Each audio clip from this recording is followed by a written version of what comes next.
வணக்கம் நண்பர்களே. வெள்ளியங்கிரி மலை தமிழ்நாட்டின் கோயம்புத்தூர் மாவட்டத்தில் மேற்கு தொடர்ச்சி மலைத்தொடரின் ஒரு பகுதியாக அமைந்துள்ளது. இது பக்தர்கள் மத்தியில் தென் கைலாயம், அதாவது தெற்கின் கைலாஷ் என்று அழைக்கப்படும் ஒரு மிக புனிதமான தலம். இம்மலை எப்போதும் மேகங்கள் சூழ்ந்து காணப்படும். தூரத்தில் பார்த்தால் வெள்ளி வார்ப்படம் போர்த்தியது போல வெண்மையாக தோன்றுவதால் இதற்கு வெள்ளியங்கிரி என்ற பெயர் ஏற்பட்டது. இந்து சமய மரபுப்படி இமயமலையில் உள்ள கைலாய மலைக்கு செல்ல முடியாதவர்கள் இந்த வெள்ளியங்கிரி மலைக்கு யாத்திரை செய்தால் அதே பலனை அடைவார்கள் என்று நம்பப்படுகிறது. ஆகையால் இது தென் கைலாயம் அல்லது பூலோக கைலாயம் என்று பெருமையாக போற்றப்படுகிறது.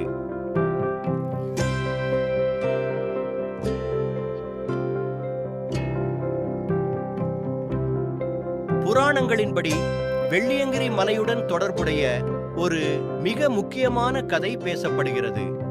ஒரு யுகத்தில் கன்னியாகுமரி என்ற பெண் சிவபெருமானையே மட்டுமே மணப்பேன் என்று ஆழ்ந்த விரதத்துடன் கடுமையாக தவம் இருந்தார். ஒரு குறிப்பிட்ட நாளுக்குள் சிவன் வரவில்லை என்றால் தன்னை தானே உயிர் துறப்பேன் எனவும் உறுதிமொழி எடுத்திருந்தார். அவளை மணப்பதற்காக சிவபெருமான் அவளிடம் புறப்பட்டு வந்தார். ஆனால் சில காரணங்களால் வழியில் சிறிது தாமதம் ஏற்பட்டது. நேரம் முடிவதற்குள் ஈசன் வராததால் மனம் உடைந்த கன்னியாகுமரி உயிரை மாய்த்துக் கொண்டார். இதை கேள்விப்பட்ட சிவபெருமான் மிகவும் வேதனையடைந்தார். மன வருத்தமும் கோபமும் சேர்ந்து ஈசன் ஆழ்ந்த விரக்தியில் ஆழ்ந்தார்.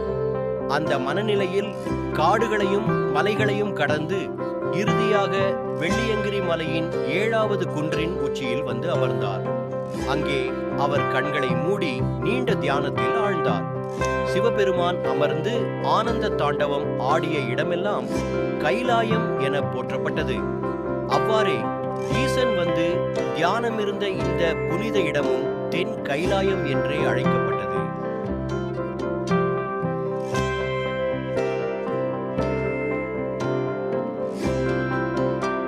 வெள்ளியங்கிரியின் 7வது மற்றும் உயர்ந்த உச்சியில் 3 பிரம்மாண்டமான பாறைகள் இயற்கையாக ஒன்றிணைந்து உருவான ஒரு ஆழ்ந்த குகை அமைந்துள்ளது.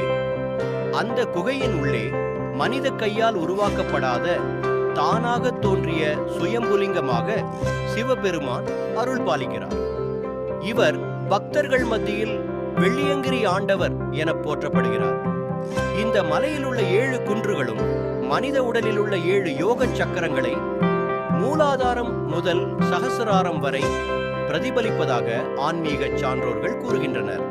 ஒவ்வொரு குன்றும் ஒரு சக்கரத்தின் சக்தியையும் அதற்கான உள்பயணத்தையும் குறிக்கிறது. வெள்ளியங்கிரி 1000 ஆண்டுகளாக அகத்தியர், பாம்பாட்டி சித்தர், யோகிகள், ஞானிகள் ஆகிய பல பரமபத மகான் சித்தர்கள் தவம் செய்த புனித தலம். இன்றும் அவர்களின் சூட்சும ஆன்மீக அலைகள் இந்த மலையின் ஒவ்வொரு கல்லிலும் ஒவ்வொரு காற்றிலும் அதிர்வதாக நம்பப்படுகிறது. ஆகவே இது சித்தர்களின் பூமி, யோகிகளின் உறைவிடம் என கருதப்படுகிறது. வெள்ளியங்கிரியின் பஞ்சமுக கிரிகள் நிலம், நீர், நெருப்பு, காற்று, ஆகாயம் எனும் 5 பஞ்சபூதங்களின் சக்திகளையும் தன்னுள் தாங்கியிருக்கின்றன என பழம்பெரும குறிப்புகள் சொல்லுகின்றன. அதனால் இந்த மலை ஒரு இயற்கை ஆலயம் போல உணரப்படுகின்றது. புராணங்களில் பாண்டவர்களில் ஒருவன் அர்ஜுனன் இம்மலையில் கடுமையான தவம் புரிந்து சிவபெருமானிடமிருந்து பாசுபத அஸ்திரம் எனும் அதிசயமான தெய்வீக ஆயுதத்தை பெற்றதாக கூறப்படுகிறது. வெள்ளியங்கிரியில் பிறந்தாலும் இருந்தாலும் இறந்தாலும் முக்தியே கிடைக்கும் என்று சமய பெரியோர்கள் கூறியதன் காரணமாக இந்த மலையை மோட்ச பூமி என பல பக்தர்கள் கருதுகின்றனர். ஒவ்வொரு ஆண்டும் மகா சிவராத்திரி, சித்ரா பௌர்ணமி போன்ற புனித நாட்களில் இலட்சக்கணக்கான பக்தர்கள் இந்த 7 குன்றுகளையும் கடந்தே வெள்ளியங்கிரி ஆண்டவர் தரிசனை பெறுவது வழக்கம். இது ஒரு யாத்திரை மட்டுமல்ல, இதுவே ஒரு ஆன்மீக பயணம், ஒரு உள்மாற்றம்.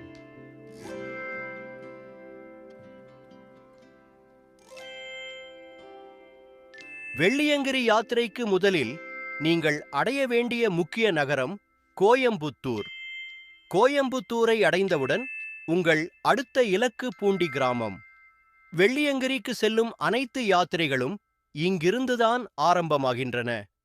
பூண்டி கிராமத்தை அடைந்த பிறகு வெள்ளியங்கிரி ஆண்டவர் கோவில் அடிவாரத்திலிருந்து உங்கள் உண்மையான மலையேற்ற பயணம் தொடங்கும். இங்கிருந்து மேலே செல்லும் பாதையே 7 மலைகளை கடந்து உச்சியில் இருக்கும் சுயம்பு லிங்கத்தை அடையச் செய்யும் புனித யாத்திரை பாதை.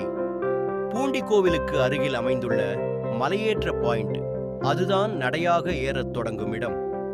உச்சியை அடைய சுமார் 6 முதல் 8 கிலோமீட்டர் வரை கடினமான நடைபயணம் செய்ய வேண்டியிருக்கும். இந்த பயணத்தில் உயரமும் சிரமமும் மாறுபடும் 7 தனித்தனி மலைகளை கடந்தே முன்னேற வேண்டும். மலையில் பகல் நேர வெயில் மிகவும் கடுமையாக இருக்கும். அதனால் பல யாத்ரீகர்கள் மாலை நேரத்தில் அல்லது இரவு நேரத்தில் மலையேற்றத்தை தொடங்குவது வழக்கம். இது உங்கள் பயணத்தை அருமையாகவும் பாதுகாப்பாகவும் மாற்றும்.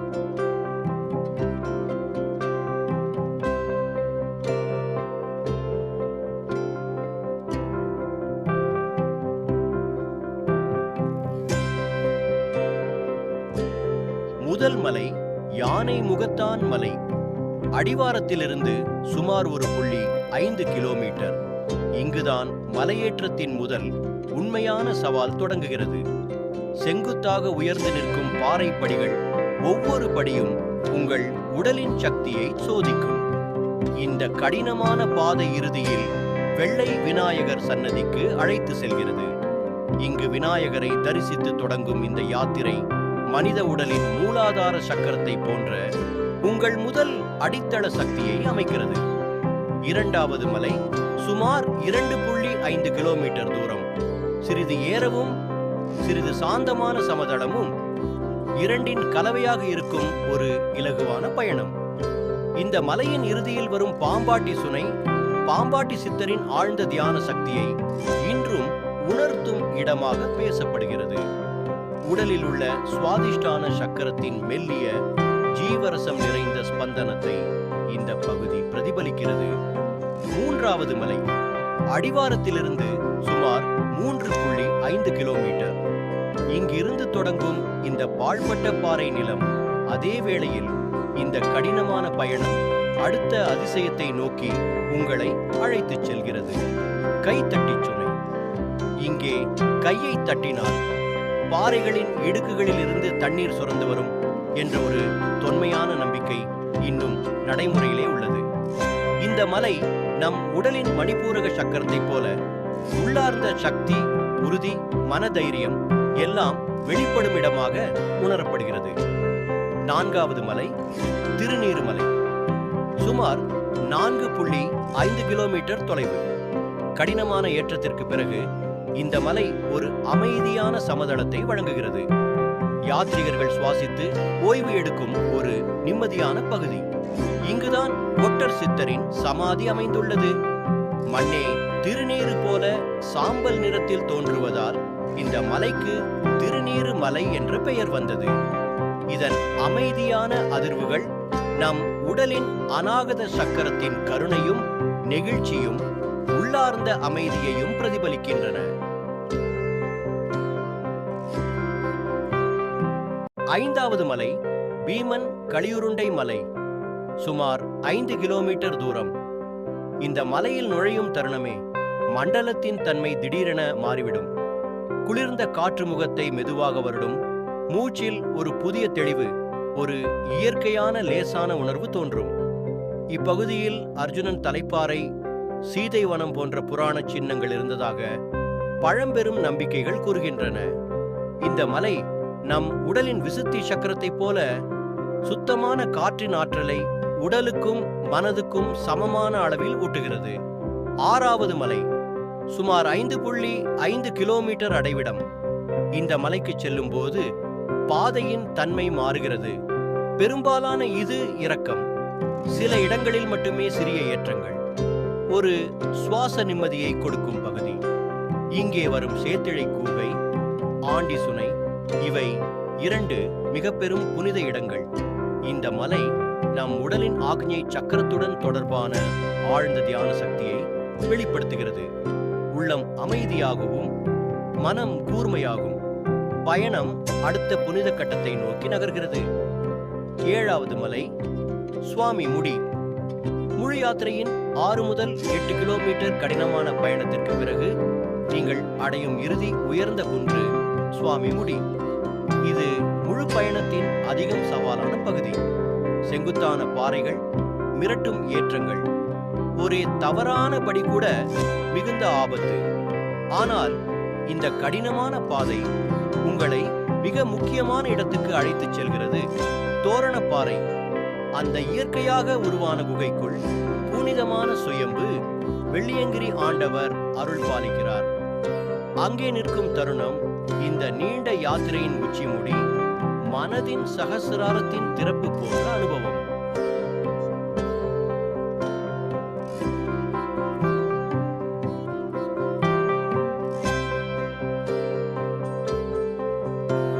ஒவ்வொரு ஆண்டும் வெள்ளியங்கிரி மலையை ஏற அனுமதி கிடைக்கும் ஒரு சிறப்பு காலம் உண்டு. வனத்துறையினர் காலநிலையை பார்த்து பாதுகாப்பான நேரத்தை தேர்வு செய்து அனுமதி வழங்குகிறார்கள். அனுமதி தொடங்கும் காலம் பிப்ரவரி முதல் வாரம், முடியும் காலம் மே மாதம் இறுதி வாரம். பொதுவாக பிப்ரவரி 1 முதல் மே 31 வரை. ஆனால் சரியான தேதிகள் அந்த ஆண்டின் வானிலை மற்றும் வனத்துறை அறிவிப்பை பொறுத்து மாறுபடும்.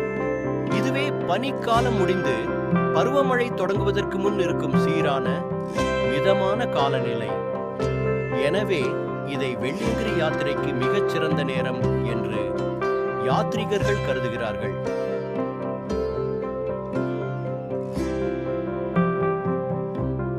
இந்த ஏழுமலை பயணம் சாதாரண பயணம் அல்ல. பாதுகாப்பாகவும் சிரமமில்லாமலும் ஏற சில அவசியமான பொருட்களை எடுத்துச் செல்ல வேண்டும். மூங்கில் தடி. மலையின் கரடுமுரடான பாதையில் சமநிலை வைத்துக் கொள்ள செங்குத்தான ஏற்றங்களில் உடலை ஊன்ற இது மிகவும் முக்கியமான ஒன்றாகும். அதனால் மலையேறும் ஒவ்வொருவரும் ஒரு நல்ல தரமான மூங்கில் தடியை தவறாமல் எடுத்துக்கொள்ள வேண்டும். குடிநீர். மொத்த பயணத்திற்கும் குறைந்தது 2 முதல் 3 லிட்டர் தண்ணீர் கட்டாயம். மலைத்தடங்களில் சில சுனைகள் இருந்தாலும் உங்களிடம் போதுமான கையிருப்பு இல்லாவிட்டால் பயணம் சிரமமாகிவிடும். Torch light. நிலக்கடலை, சுக்கர், பேரிச்சை, எனர்ஜி பார்கள் போன்ற உடனடி சக்தி தரும் நொறுக்கு தீனிகள் எடுத்துச் செல்லவும். நல்ல பிடிப்புள்ள காலணிகள். பலர் காலணி அணிவதில்லை. சறுக்காத பாதத்தை நன்றாக பிடிக்கும் பயண காலணிகள் உங்கள் பாதுகாப்பை உறுதி செய்யும். ரணத்தை குறைக்கும் அவசர கால மருந்துகள். குடை. மழைக்கோட்டு. மலைப்பகுதியில் வானிலை எப்போதும் மாறக்கூடும். எனவே எளிதாக எடுத்துச் செல்லக்கூடிய குடை அல்லது ரெயின்கோட் அவசியம். போர்வை. மேல் மலையில் வெப்பநிலை திடீரென குறையும். இலகுரக போர்வை எடுத்துச் செல்லுங்கள். அடையாள அட்டை. உங்கள் வெள்ளியங்கிரி யாத்திரை பாதுகாப்பாகவும் சிரமமில்லாமலும் நிறைவடையற்றும். ஒவ்வொரு அடியிலும் எழுந்து வரும் ஒவ்வொரு மூச்சிலும் இறைவனின் அருளும் ஆசீர்வாதமும் உங்களை வழிநடத்தட்டும்.